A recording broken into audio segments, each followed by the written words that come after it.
Hello, my name is Brian Heimel. I'm the founder of ForSaleByInvestorTools.com. We have two very special guests joining us today. We have David Kotok, who is the Chief Investment Officer for Cumberland Advisors.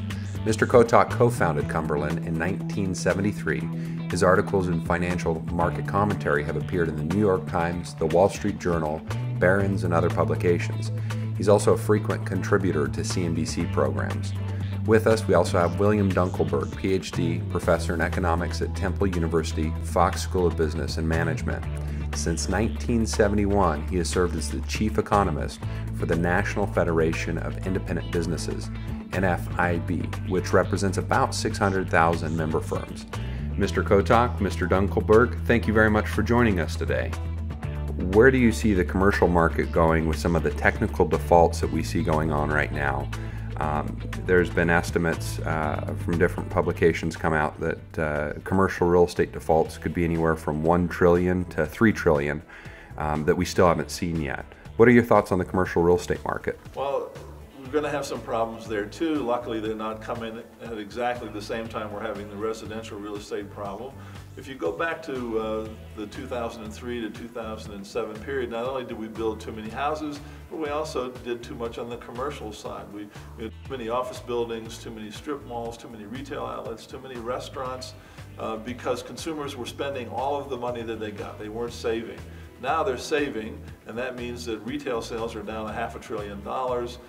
So now the weaker sales are spread over too many firms, if you will, too many buildings, and so we're shutting them down. So that means that over the next few years, a lot of commercial real estate property will come on the market.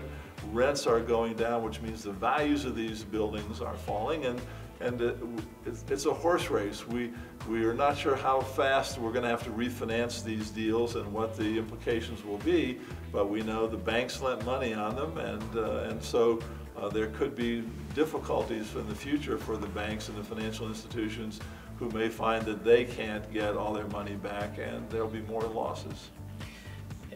The finance side of the real estate piece is also playing out slowly.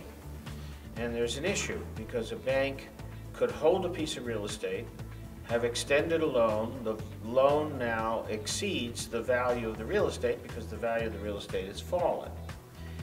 Banks don't have to recognize that loss unless and reserve for that loss unless they expect to recognize it within the next 12 months of the reporting period. So we have this unknown possible loss in the banks and the banking system. And the banks and the banking system are wounded. They've been through a financial crisis. We see more banks failing in the United States in the last 2 years than we've seen in a very long period of time. And we know by the troubled bank lists of various services that there's somewhere between 700 or 800 to 2,000 banks that are in some questionable status. They may be able to survive, but they're weak, or they may have to be resolved by the federal regulators because they're too weak to continue. But they're in some kind of status, and some of them, most of them, have some real estate which has secured loans to customers and businesses and individuals and what have you. And so we have an unknown number. An unknown number in financial markets puts a cloud over everything.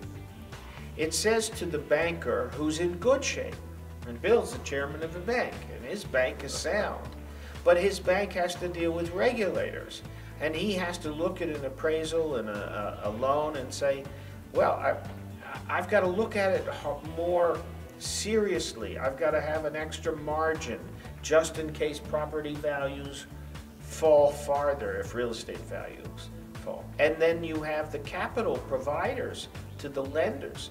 And they say, well, how can we be so sure that you're properly reserved? And then you have the regulator, and the regulator comes into the bank and the financial institution. No matter how many ruts you have in reserves, they want more.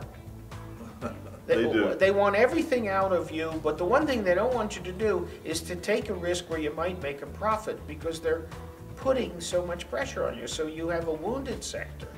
And the last element about commercial real estate, which I think is very important to distinguish from residential real estate, In residential real estate, you have a constituency, homeowners, which is eligible in our political system for assistance and subsidy. So we have various programs to try to stem foreclosures. We have ways in which we try to keep people in their houses. We have the Congress who's voting funds in ways in which to support that. There's a political constituency, maybe rightfully so. I don't want to say yes or no. I happen to think it's a good thing. I don't think we accomplish anything by kicking people out on the street with their furniture. So that constituency helps dampen the pain of a terrible residential real estate correction. There's no political constituency for the commercial real estate. No congressman has sympathy for a mall owner or for an apartment complex developer. There's no body which would offer, and there's huge pressures. So while the commercial real estate market and the commercial real estate asset class may be smaller than the residential real estate asset class, the amount of suffering and loss in it could be greater because it doesn't have the subsidy and support.